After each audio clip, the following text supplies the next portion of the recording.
Good morning. My name is Boente. I'm the United States Attorney for the Eastern District of Virginia, and I'm here with Assistant Director Andrew McCabe from the Federal Bureau of Investigation's Washington Field Office, and Leon Black and Ted McIntyre from the Prince William County Police Department. We're here to announce the guilty plea today of Ali Amin, who pleaded guilty to conspiring to provide material support to a designated terrorist organization, ISIL.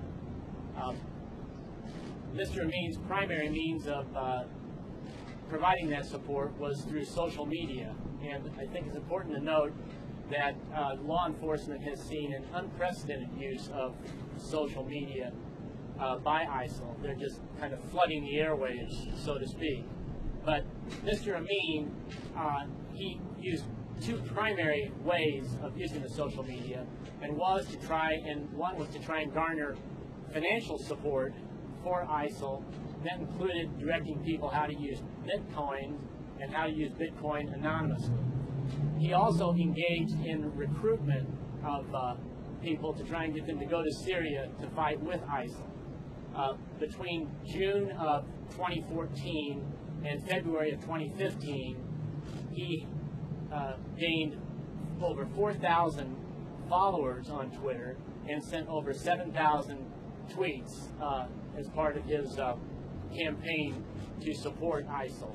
I think it's important to note that he also successfully recruited an individual, Reza Niknejad, and he was charged yesterday. He has actually traveled to Syria.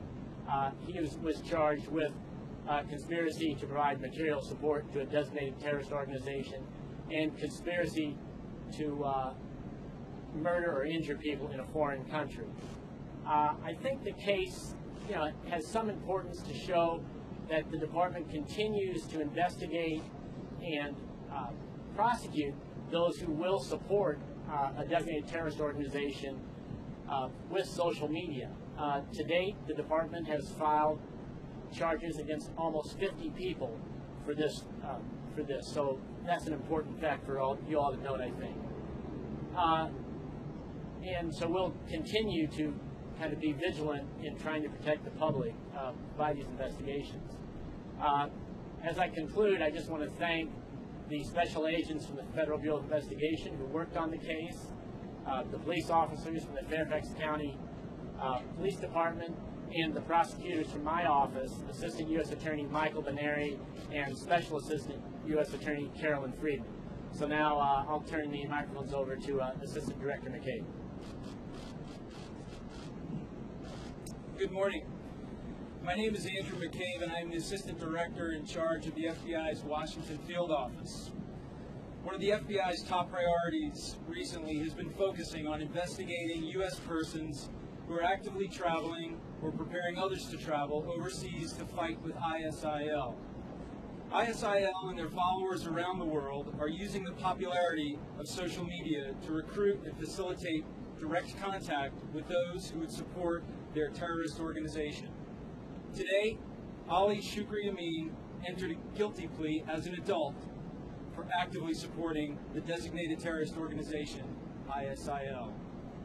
This is the latest in a series of arrests by the FBI and the Joint Terrorism Task Forces around the country of individuals supporting ISIL. Through an increasing online presence, ISIL propaganda has become exponentially more accessible to a larger demographic of people. The FBI received information that Amin was communicating online with known and unknown individuals and believed to be members of ISIL, and that Amin was supporting violent jihad. The radical ideology that Amin espoused was accessible to the public. Amin worked to create a prolific online presence that included more than 4,000 followers on his Twitter account. Using the moniker Amriki Witness, Amin was an influential online figure who inspired individuals who wanted to financially support ISIL. Amin made ISIL propaganda accessible to Western supporters, and he provided justifications for ISIL actions, including the beheading of journalists. Amin also recommended specific online security measures for those who wanted to support this terrorist organization. such as the use of bitcoins to finance travel without creating evidence of a crime. Amin did these things to support ISIL while acting from the comfort of his home here in our community of Northern Virginia. Along with his online presence, Amin also directly facilitated the travel of one individual to Syria. As the U.S. Attorney has noted yesterday, an arrest warrant was issued for Reza Nikninejad, an 18-year-old naturalized U.S. citizen and Prince William County resident, for conspiring to provide material support to terrorists, conspiring to provide material support to ISIL, and conspiring to kill and injure people abroad. In January of 2015, Prince William County Police alerted the FBI that Nikninejad had been reported missing. As a result of the FBI's Joint Terrorism Task Force investigation, Amin admitted to facilitating the travel of Nikninejad to Syria for the purpose of supporting ISIL. While driving with Nikninejad to Dulles Airport, Amin provided instructions on where to go once Nikninejad arrived in Turkey in order to meet up with other ISIL supporters in Syria. Following his departure, Amin delivered a lecture and a thumb drive to Nikninejad's family, a letter and a thumb drive to Nikninejad's family indicating that he did not plan to see his family again. Nikninejad has not returned to the United States. Today's guilty plea serves as a reminder of how persistent and pervasive online radicalization has become. Never before has it been easier to get one's message out faster to a larger group of people. But make no mistake, this case is a tragedy. It is a tragedy first and foremost for the Amin family, who have lost a loving son and brother. And it is a tragedy for this community, as we have now lost yet another young person to the seductive allure of violent online propaganda. Ali Amin was a promising young person living here in our community. He's intelligent, he's articulate, he was very involved with his family, very involved with his local mosque, supportive of his siblings, supportive of other children at the mosque. But Ali Amin was brought into this seductive, destructive ideology by the material he consumed online. As a result of this case, I would like to urge parents to be aware of your sons and daughters' activity online. Do not underestimate the influence that social media access can have on our impressionable youth, whether it's drugs, gangs, cyberbullying, and unfortunately now terrorism. We don't want to lose any additional individuals to these threats. The FBI is actively working with community members, school superintendents, and principals to highlight this evolving threat. I would also like to note that we coordinated our investigative efforts through the Prince William County Police Department and through the school district. I want to be perfectly clear. At no time during this investigation was there any threat to the local schools or to the community. I want to thank the special agents, intelligence analysts, members of the Washington JTTF, and of course the prosecutors for their tireless efforts in getting us here today. And with that, I'll open it up for questions. How many juveniles have been prosecuted in this manner? I don't have that number for you. Is this the first one? It is not. Where We are actively running down those leads, but that's not something I can discuss with you at this moment. And how would you say that he's done any action whatsoever, any violent act? I can't comment on that. How helpful has Mr.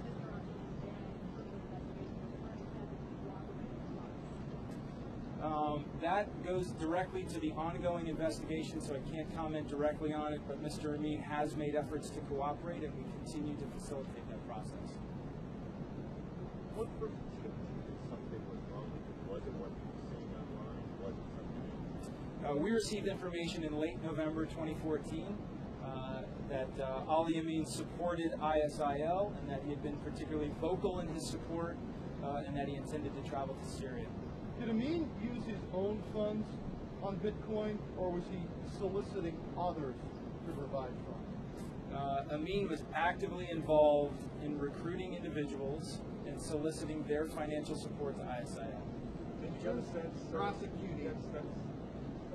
In terms of prosecuting a teen, a minor, what options were available to you, and why did you feel like you wanted to prosecute him as an adult? Matt, those are always really difficult decisions. We don't like to prosecute minors, but certainly it's not exceptionally unusual. We've prosecuted minors for other violent crimes, for MS-13, for sexual assaults.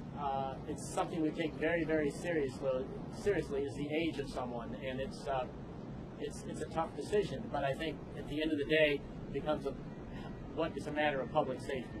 And so that's why the decision is made. What is your sense of why he was so successful in gathering support from followers? What was it about what he was doing? As Assistant Director McCabe said, he is a very articulate, intelligent individual, and there are groups out there that are receptive to the argument. I think that they're much like people who join gangs. They're looking for some identity, and so when that opportunity comes, some people are susceptible to it, and it's unfortunate. And that's why, again, as Assistant Director McCabe said, community and family involvement is so important. You mentioned earlier talking about the nationwide impact of us. Do you get a sense that, what sense do you get about the impact on our region as a result of this particular case? I think our region is very similar to the same sorts of impact and influences we're seeing across the country. There's nothing distinct about Northern Virginia or any place for that matter. This is truly a threat and a wave of information that is crashing on the shores across this nation. Your advice to the public, just as a follow-up? You've got to stay involved. You've got to stay engaged with your kids. You've got to be aware of their activity online, the sorts of sites that they're looking at, the people they're interacting with. There are a lot of potential dangers out there for our children in those sorts of interactions, not just on the terrorism front. As I mentioned, cyberbullying, drugs, recruitment into criminal activity. It's a challenge for parents. I'm a parent. I understand that challenge very personally, but it is just something we can't look away from. Mr. McCabe, are you using any other anonymizing tools or directing any followers to different sites in addition to these? I won't talk specifically about the techniques that Amin was using, but I will say that Ali, one of the things that made him so effective was that he is particularly cyber savvy. Very intelligent young man and knew his way around social media and the internet. Question about the tweets. Understanding the Bitcoin part of it. But it's the language that he used, the things that he said and posted on Twitter. Can you explain how that and language can be a federal crime? Well, when you say language itself would not be a federal crime, but when someone is actively supporting and getting people to make contributions, and when someone actually is, getting people to move over to Syria, that's a federal crime. So there's a line. It's not just saying that you support ISIL or ISIS. You actively have to. It takes more. Yeah, that's absolutely right. The FBI conducts no investigation based on the exercise of First Amendment activity alone. Absolutely no investigation. So his statements, those tweets are indicative of his intent, of his mental state, but ultimately it was the actions that he took that landed Ali in such trouble. If peers are to look at these social media sites, what are the key words and red flags they should be looking for? Particular words, signs? Can you describe? That's probably a bigger question than I can answer for you here today. I think we all know everybody has to develop their own kind of personal guidelines as to what sort of activity and online presence they're comfortable with their own children. But certainly those sites and the material that terrorist organizations are delivering through direct messaging to our children, that is some of the most violent, overt, extremist material out there, and I think it's pretty apparent to most I mean, parents. is it direct? The initial contact, does it say specifically ISIS, or is there a code? What? ISIL has thousands and thousands of tens of thousands of followers on Twitter and other sites. Either of you It's have quite easy. Do either of you have any more information on the guy who traveled, who he aided? Did he actually make it to Syria? Do you know where he is or what his status is? in the statement of facts, someone confirmed to Mr. Amen that he indeed had arrived in Syria.